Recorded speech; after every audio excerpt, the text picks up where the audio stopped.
ஜாயல பிரதேச சபைக்காக தேசிய மக்கள் சக்தி சார்பில் போட்டியிடும் வேட்பாளர்களின் வெற்றியை உறுதிப்படுத்துவதற்காக பட்டுவத்து பிரதேசத்தில் இடம்பெற்ற மக்கள் சந்திப்பில் கலந்து கொண்ட போதே அமைச்சர் இவ்வாறு குறிப்பிட்டார். தற்போதைய அரசியல் நிலைமைகள் தொடர்பில் அமைச்சர் மேலும் கருத்து வெளியிட்டார்.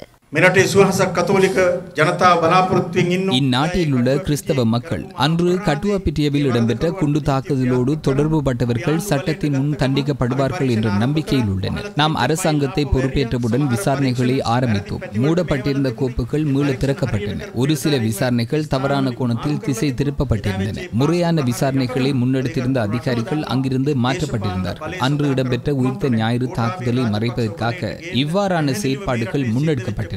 குறித்த தாக்குதல் அரசியல் அதிகாரத்தை கைப்பற்றுவதற்காக இடம்பெற்றது என்பது முழு நாட்டுக்கும் தெரியும். கோட்டாபய ராஜபக்சவை அதிகாரத்திற்கு கொண்டு வருவதற்காக இந்நாட்டில் இடம்பெற்ற மிக மோசமான சூழ்ச்சி அது. உயிர்த்த ஞாயிறு தின விசாரணைகள் ஆரம்பிக்கப்பட்டுள்ளதாக குறிப்பிட்டவுடன் சிலர் மண்ணெண்ணெய் பட்ட பாம்பை போல் தடுமாறுகின்றனர். ஒருவர் அந்த அறிக்கை இவ்வாறு என பதற்றமடைந்து பேசுகின்றார். அவரேதான் இன்று பிரதிவாதிக்காக முன்னிற்கின்றார். பல்வேறு குழுக்களை பயன்படுத்தி அதிகாரத்தை கைப்பற்றுவதற்கு இதன் பின்னணியில் பின்னால் இருந்த குழு யார் என்பது தெளிவாக தெரிகிறது. தேசிய மக்கள் சக்தியாக நாம் இதனோடு தொடர்பு பட்டவர்களுக்கு தண்டனை வழங்குவதற்காகவும் பாதிக்கப்பட்டவர்களுக்கு நியாயத்தை நிலைநாட்டவும் ஆட்சிக்கு வந்துள்ளோம். அந்த பொறுப்பை நாம் எந்த வகையிலும் கைவிட மாட்டோம் என்பதை கத்தோலிக்க மக்களுக்கு உறுதியிட்டு கூறுகின்றோம். பாதிக்கப்பட்டவர்களுக்கு நியாயத்தை நிலைநாட்டுவோம். அதனை எங்களது தலையாய கடமையாக நாம் மேற்கொள்வோம்.